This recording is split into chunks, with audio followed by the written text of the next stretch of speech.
अक्सर कई माता पिता हम लोगों से पूछते हैं कि जो कंजेनाइटल क्लेफ्ट लिप और क्लेफ्ट पैलेट के ऑपरेशंस हम लोग स्माइल ट्रेन प्रोग्राम के अंतर्गत करते हैं, तो उसमें जो कॉस्मेटिक करेक्शन अचीव होता है वो किस तरह का होता है।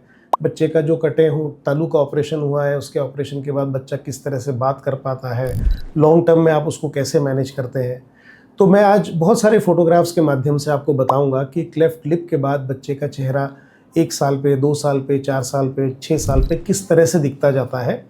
हम लोग ये ऑपरेशंस 2013 से करते आ रहे हैं। 3,500-4 हज़ार के ऊपर हम ऑपरेशंस कर चुके हैं। और cleft lip being a cosmetic problem, हम हर 6 महीने में बच्चों के पेरेंट्स को फॉलोअप के लिए बुलवाते हैं।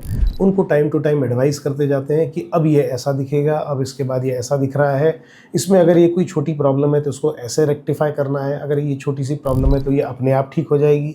एक ऑपरेशन हमको कई बार क्लेफ्ट लिप नोज डिफॉर्मिटी के लिए करना पड़ता है, वो ऑपरेशन हम 12 साल के बाद करते हैं और वो ऑपरेशन भी स्माइल ट्रेन योजना के अंतर्गत कवर्ड होता है। क्लेफ्ट पैलेट के बच्चों में बच्चों के ऑपरेशन के बाद जैसे ही उनकी एज ग्रुप 4-5 साल की प्री स्कूल एज की आ जाती है, तो उनको हम ये बताते हैं कि अब इनमें स्पीच थेरेपी की आवश्यकता है। स्पीच थेरेपी अगर हमने नहीं ली तो बच्चा बिल्कुल नॉर्मल उस प्रकार से नहीं बोल पाएगा जिस प्रकार से उसने बोलना चाहिए।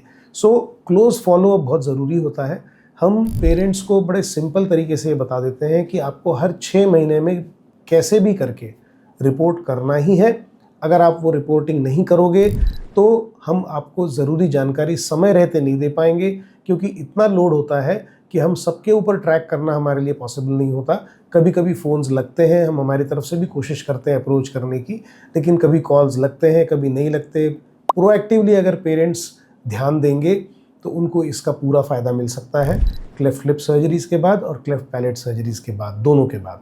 और बहुत सारे छोटे छोटे एंसीलियरी प्रोसीजर्स होते हैं, जैसे कि स्पीच थेरेपी, ऑर्थोडोंशिया, मतलब ऑर्थोडोंशिया में हमारा जो जबड़ा होता है ऊपर का और नीचे का, उसका विकास सही तरीके से होता रहे, उसके लिए हम ऑर्थोडोंटिस्ट के पास बच्चों को भेजते हैं। वो उनके ब्रेसेस बनाते हैं ताकि ऊपर का जबड़ा नीचे के जबड़े के साथ मैच कर सके। सो एट द एज ऑफ 12 या 13 लगभग सारे एंसीलियर प्रोसीजर्स ख़त्म हो जाते हैं।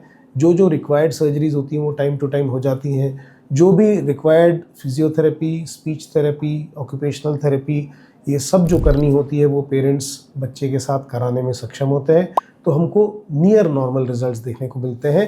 क्लेफ्ट लिप और पैलेट के बारे में अगर आपको कोई भी समस्याएं हो, क्वेश्चंस हो, आपके पहचान में कोई बच्चा हो, तो आप उनको मोबिलाइज़ करके स्माइल ट्रेन प्रोग्राम के अंतर्गत लेक सिटी हॉस्पिटल में भिजवा सकते हैं, उनको रजिस्टर कर सकते हैं और उसके बाद उसकी जो रिक्वायर्ड प्री कंडीशंस हैं कि इकोनॉमिकली बच्चा वीकर सेक्शन का होना चाहिए, अगर वो सिर्फ है तो फिर हम बच्चे को रजिस्टर करके और वो ऑपरेशन सारे फ्री ऑफ कॉस्ट कर सकते हैं। उसके लिए जो दिए हुए नंबर्स हैं उनके पास संपर्क कर सकते हैं। इसके अलावा अगर आपको कोई उनके ऊपर सवाल हो तो आप कमेंट सेक्शन में डाल के हमसे पूछ सकते हैं। उसका हेल्पलाइन नंबर मैंने इसमें दिया हुआ है। फिर एक नए वीडियो के साथ आपके सामने उपस्थित होऊंगा। नमस्कार।